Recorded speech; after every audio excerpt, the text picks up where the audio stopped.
Hey hi guys, இந்த டிராமாவோட அடுத்த video தான் பார்க்க போறோம். அதுக்கு முன்னாடி மறக்காம சேனலை சப்ஸ்கிரைப் பண்ணிக்கோங்க, வீடியோவையும் லைக் பண்ணிக்கோங்க. இந்த வீடியோ ஸ்டார்டிங்லயே செவனேன்னு இருந்த ஹீரோயினை ஹீரோ கிட்ட கூட்டு போயிருப்பாங்க. ஹீரோயினும் என்னடா நடக்குது இங்க அப்படின்னு முழிச்சுக்கிட்டு இருக்க நேரம் பார்த்து ஹீரோவும் ஹீரோயினை பார்க்க வரான். ஆக்சுவலா என்ன நடந்திருக்கும்னா, ஹீரோ ஆன்லைன்ல ஒரு காஃபி ஆர்டர் பண்ணிருப்பாப்ல. ஹீரோயின் கையிலயும் ஒரு காஃபி வச்சிருப்பாங்களா. ஹீரோ ஆர்டர் பண்ண காஃபிய டெலிவரி பண்ண வந்த பொண்ணுன்னு ஹீரோயினை நினைச்சுக்கிருவாங்க. ஹீரோயின் கிட்ட வந்த ஹீரோவும் ஹீரோயினோட கையில இருக்கிற காஃபிய ஹீரோவும் பேசாம வாங்கிட்டு போயிடறான். ஹீரோயினும் என்னத்தான்ப்பா இங்க நடக்குது அப்படின்னு திக்கி திணறிக்கிட்டு இருக்காங்க. நேரம் பார்த்து அந்த இடத்துக்கு அந்த உண்மையான டெலிவரி கேர்ளும் வந்துடுறா. ஹீரோவோட பேரை சொல்லி அவரு காஃபி ஆர்டர் பண்ணிருந்தாரு, கொஞ்சம் டிராபிக் அதிகமானதால வர்றது கொஞ்சம் லேட் ஆயிருச்சு அப்படின்னு அந்த பொண்ணு. இத கேட்ட ஹீரோவோட டீம்மேட்ஸ் எல்லாரும், அப்ப நீ யாருமா அப்படின்னு ஹீரோயினை திரும்பி பார்க்க, ஹீரோயினும் ஆஹா என்ன லுக்க நம்ம பக்கம் திருப்புறாங்க அப்படின்னு மெதுவா அங்க இருந்து கிளம்பலான்னு போக, நேரம் பார்த்து ஹீரோவோட டீம்மேட்ஸும் என்னம்மா குட்டி பொண்ணு நீ ஹீரோவை பார்க்க வந்தியா, என்ன ஹீரோவை லவ் பண்றியா என்ன அப்படின்னு கேட்க, இத கேட்ட ஹீரோயினும் திக்கி திணறிக்கிட்டு இல்ல அப்படியெல்லாம் ஒண்ணும் இல்ல, நீங்க தப்பா புரிஞ்சுக்கிட்டீங்க, நான் இங்க இன்டர்வியூ அட்டென்ட் பண்றதுக்காக வந்தேன் அப்படின்னு பயந்துகிட்டே சொல்றாங்க. இத கேட்ட ஹீரோவும் ஹீரோயின் கையில வச்சிருந்த ரெசியூம் லெட்டர் எடுத்து செக் பண்றான். ஹீரோயினோட ரெசியூம் லெட்டரை செக் பண்ணி பார்த்த ஹீரோவும், சாரிமா என்னோட டிவிஷன்ல கேர்ள்ஸ் வேலைக்கு எடுக்கிறது இல்ல, இங்க எல்லாரும் பாய்ஸ் மட்டும் தான், அதனால நீ வேறொரு ஆபீஸ் பாத்துக்கோமா அப்படின்னு சொல்லிடுறான். இத கேட்ட ஹீரோயினும் அங்க இருந்து ஒண்ணுமே பேசாம சோகமா வெளியில கிளம்புறாங்க. வெளியில வர ஹீரோயினும் நேரா காப்பாக்கிங்க தான் போறாங்க. அங்க ஒரு காரை சுத்தி செம்மையா கூட்டமா இருக்கு. ஹீரோயினும் என்னன்னு பார்த்தா, அங்க காப்பாக்கு வந்த ஒரு அம்மாவும் அவனோட பையன் கார்லயே தூங்குனதால அப்படியே கார்லயே தூங்க விட்டுட்டு கார் விண்டோஸ் எல்லாத்தையும் லாக் பண்ணிட்டு போயிருப்பாங்க. கொஞ்ச நேரம் கழிச்சதும் தூக்கத்துல இருந்து கண்முழிச்ச அந்த குட்டி பையனும் அவனோட அம்மா பக்கத்துல எல்லாம் தெரிஞ்சுக்கிட்டதால ரொம்பவே பயந்து போயிருப்பான், அளவும் ஆரம்பிச்சிருப்பான். நேரம் பார்த்து கார் பார்க்கிங்க்கு ஹீரோவும் வந்துருவான். அங்க வந்த ஹீரோவும் காருக்குள்ள இருக்கிற அந்த சின்ன பையன் அழுவுறத பாத்துட்டு காரோட கிளாஸ் உடைச்சு அந்த சின்ன பையனை வெளியெடுக்கலான்னு ட்ரை பண்ணுவான். இத பார்த்த ஹீரோயினும், சார் நீங்க என்ன பண்றீங்க, அந்த குட்டி பையன் நல்லாவே பயந்து போயிருக்கான், இப்ப நீங்க இந்த காரோட கிளாஸ் உடைச்சீங்கன்னா உள்ள இருக்கிற அந்த குட்டி பையனுக்கும் காயம் ஏற்படலாம்ல அப்படின்னு தடுக்கிறாங்க. அப்பதான் ஹீரோ அந்த காருக்குள்ள இருக்கிற ஏஐ வாய்ஸ் ரெக்கார்டரையும் பாத்துருவான். அதுக்கப்புறம் ஹீரோவும் அங்க இருக்கிறவங்க கிட்ட இந்த காருக்குள்ள இருக்கிற ஏஐ இருக்குல்ல, அதனால நம்மளோட வாய்ஸ டீகோட் பண்ண முடியும், இங்க இருக்கிற யாராவது அந்த காருக்குள்ள இருக்கிற ஏஐக்கு கேக்குற மாதிரி சத்தமா பேசுனீங்கன்னா சில நேரம் அந்த ஏஐ அந்த வாய்ஸ ரெஸ்பான்ஸ் பண்ண வாய்ப்பு இருக்கு அப்படின்றான். இத கேட்ட ஹீரோயினும் நான் வேணா ட்ரை பண்றேன் அப்படின்னு அவங்களால முடிஞ்ச வரையும் சத்தமா கத்துறாங்க. கொஞ்ச நேரத்துக்கு அப்புறம் ஹீரோயினோட வாய்ஸையும் அந்த காருக்குள்ள இருக்கிற ஏஐ மெஷின் டீகோட் பண்ண ஆரம்பிக்குது. அதனாலயே காரோட ரூஃப் டாப்பும் ஓபன் ஆகுது. இதன் மூலமா ஹீரோயினும் குட்டியா இருக்காங்களா, அவங்களும் மெதுவா காருக்குள்ள போய் அந்த சின்ன பையன் கிட்ட பேசுறாங்க.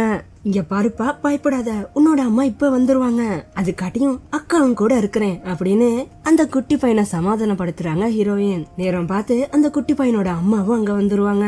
காருக்குள்ள இருந்த குட்டி பையனையும் ஹீரோயினையும் கார் கதவை திறந்து அவங்களே வெளியிலயும் எடுக்கிறாங்க. அந்த குட்டி பையனும் ஹீரோயின் பக்கத்துல இருந்ததால அவனோட மனசுல எந்த பயமும் இல்லாம சிரிச்சுக்கிட்டே கார்ல இருந்து வெளியே வருவான்.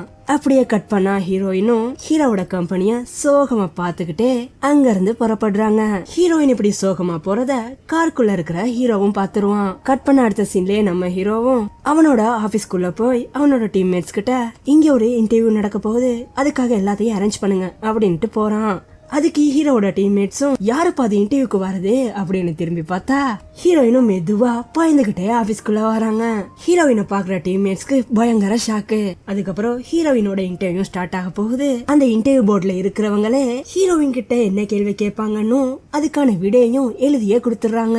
அதுக்கப்புறம் ஹீரோவும் இன்டர்வியூ ஸ்டார்ட் பண்றான். ஹீரோயினும் அவங்கள பத்தி எல்லா விஷயத்தையும் இன்டர்வியூல சொல்றாங்க. அதுக்கப்புறம் ஹீரோவும் உங்ககிட்ட ஒரே ஒரு கேள்வி கேக்குறேன், அதுக்கு மட்டும் பதில் சொன்னா போதும் அப்படின்னுட்டு, உங்களோட ஃபேமிலி மெம்பர் ஒரு ஆளுக்கு நல்லாவே உடம்பு சரியில்லைன்னு வச்சுக்கோங்க, அவரும் ரொம்பவே பயந்து போயிருக்காருன்னு வச்சுக்கோங்க, அவருக்கு எப்படி நீங்க தைரியம் கொடுப்பீங்க, இதுதான் உங்களோட கேள்வி, அதுக்கான பதில் இந்த 3 ஆன்சருக்குள்ள தான் இருக்கு அப்படின்னுட்டு அந்த 3 ஆன்சரையும் சொல்றாங்க. ஃபர்ஸ்ட் ஆன்சர், டாக்டருக்கு நான் கால் பண்ணிருக்கேன் இப்ப வந்துருவாரு. செகண்ட் ஆன்சர், ஒண்ணுக்கும் பயப்படாங்க நாங்க கூடவே இருக்கேன். தேர்ட் ஆன்சர், இதெல்லாம் சரியாயிரும் பயப்படாதீங்க.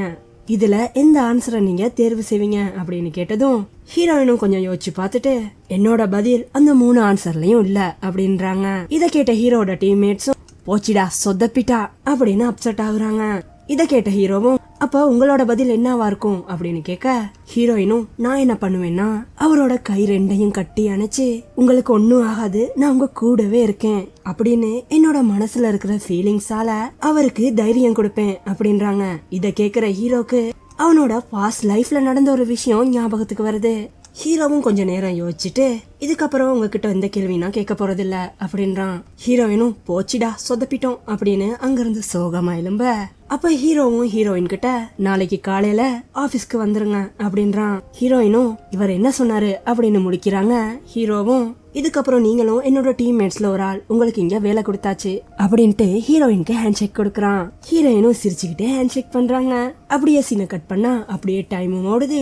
நைட் டைம்ல ஹீரோயினும் மொத்தமா அவங்களோட ஸ்டைலே சேஞ்ச் பண்ணி அவங்களோட யூடியூப் லைவ் ஸ்ட்ரீம் எல்லாம் முடிச்சிட்டு வீட்டுக்கு போகலான்னு வெளியில வருவாங்க. நேரம் பார்த்து அங்க ஃபயர் அலார்ம் சத்தமும் கேட்க ஹீரோயினும் லிஃப்ட் கிட்ட போவாங்க. நேரம் பார்த்து அந்த இடத்துக்கு ஹீரோவும் வருவான். ஹீரோவை பார்த்த ஹீரோயினும் ஆஹா என்னது இவனை எப்படிடா மறுபடியும் ஃபேஸ் பண்றது அப்படின்னு டக்குன்னு லிஃப்ட்டுக்குள்ள போக பாப்பாங்க. டக்குன்னு அங்க வந்த ஹீரோவும் ஏமா என்னம்மா பண்ற, அதுதான் ஃபயர் அலார்ம் சத்தம் கேக்குதுல்ல, நீ பாட்டுக்கு லிஃப்ட்டுக்குள்ள போற அப்படின்னு கேட்க ஹீரோயினும் ஹீரோ கிட்ட ஏன்பா என்ன ஞாபகம் இல்லையா உனக்கு அப்படின்னு கேட்டதும் அதுக்கு ஹீரோவும் ஏமா இதுக்கு முன்னாடி நாங்க 2 பேரும் மீட் பண்ணிருக்கோமா அப்படின்னு கேக்குறான். என்னப்பா அதுக்குள்ள மறந்துட்டியா, அன்னைக்கு நைட் நான் டாக்ஸி இல்லாம இருக்கும்போது எனக்கு நீ தானே லிஃப்ட் கொடுத்த, அது மட்டும் இல்லாம நீ ஏன் வந்து உன்னோட வீச்சைட் ஐடியையும் கொடுத்த, கடைசில நீ ஏன் பிளாக்கும் பண்ணுன அப்படின்னு ஹீரோயின் சொன்னதும் ஹீரோவும் ஓ அந்த பொண்ணாமா நீ அப்படின்னு சொல்லிட்டு ஹீரோவும் படிக்கட்டு மூலமா கீழே இறங்கி போறான். ஹீரோவை ஃபாலோ பண்ணிக்கிட்டு ஹீரோயினும் அவர் கூடயே போறாங்க. அப்படியே கட் பண்ண அடுத்த நாள் காலையிலேயே ஹீரோயினும் ஆபீஸ்க்கு கிளம்பி போறாங்க. அங்க இருக்கிற டீம் மெம்பர்ஸ் கிட்ட ஹீரோயினும் அவங்கள பத்தி அறிமுகப்படுத்திக்கிட்டு அவங்களோட இடத்துலயும் போய் உட்காந்துக்கிறாங்க. ஹீரோயின் பக்கத்திலேயே ஹீரோவோட டீம்மேட்ஸ்ல ஒரு ஆளான ஷாவோசின்ற பையன் தான் பக்கத்துல உட்காந்துருப்பான். ஹீரோயின் எப்பயுமே அவங்களோட கையில ஒரு லாக்கெட் மாதிரியான ஒரு கீய வச்சிருப்பாங்க.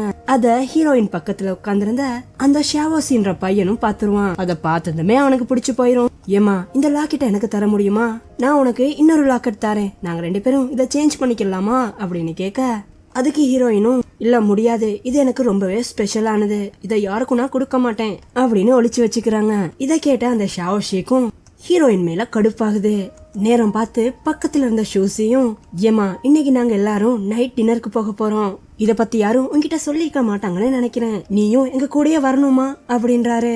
இத கேட்ட பக்கத்துல இருந்த ஷாவோசியும் ஏண்டி எனக்கா லாக்கெட்ட கொடுக்க மாட்டேன்னு சொன்ன அப்படின்னு வில்லத்தனமா ஹீரோயின் கிட்ட இங்க பாருமா உனக்கு சூப்பரான ஒரு சான்ஸ் மாட்டிருக்கு, நம்மளோட பாஸ் இருக்கான்ல அதுதான்ப்பா அந்த ஹீரோ, அவனுக்கு காரமான ஃபுட்னா ரொம்பவே பிடிக்கும் தெரியுமா, அதனால நீ இப்ப என்ன பண்ற நைட் டின்னர்ல ஃபுட் ஆர்டர் பண்ணும்போது எல்லாமே காரமான ஃபுட்டா ஆர்டர் பண்ணு அப்படின்னு சொல்ல ஹீரோயினும் ஷாவோசி சொல்றத நம்பிட்டு நைட் டின்னர் பார்ட்டிக்கும் போறாங்க. அங்கேயும் ஹீரோயின் ஷாவோசி சொன்ன மாதிரியே எல்லாமே காரமான ஃபுட்டாவே ஆர்டர் பண்றாங்க. ஹீரோயின் ஆர்டர் பண்ண சாப்பாட அங்க இருந்த டீம்மேட்ஸ் எல்லாரும் ருசிச்சு ரசிச்சு சாப்பிட்டுக்கிட்டு இருக்க, ஆனாலும் ஹீரோ அந்த சாப்பாட வாயில கூட வைக்கல. ஹீரோவும் அங்க இருந்து சாப்பிடாம எந்திரிச்சு போயிடுறான். இத பார்த்த ஹீரோயின் ரொம்பவே அப்செட் ஆயிடுறாங்க. கோவமான ஹீரோயினும் நேரா ஷாவோசி கிட்ட போய் ஏண்டா ஏண்டா ஏண்டா இப்படி பண்ண, நான் என்னடா உனக்கு பாவம் பண்ணேன் அப்படின்னு கோவப்படுறாங்க. அப்ப ஷாவோசியும் ஹீரோயின் கிட்ட இப்ப என்ன கோவம் வருதா, அதே மாதிரி தான் எனக்கும், நான் உன்கிட்ட அந்த லாக்கெட்டை கேட்டேன் ஆனா நீ எனக்கு கொடுக்கலல்ல, அப்படித்தான் எனக்கும் இருந்துச்சு, அந்த லாக்கெட்டை எனக்கு ரொம்ப பிடிக்கும் தெரியுமா, ஆனாலும் நீ எனக்கு தரவே இல்லல்ல, அதனாலதான் இப்படி பண்ணேன் அப்படின்றான். அப்ப ஹீரோயினும் சோகமா வெளியில வருவாங்க.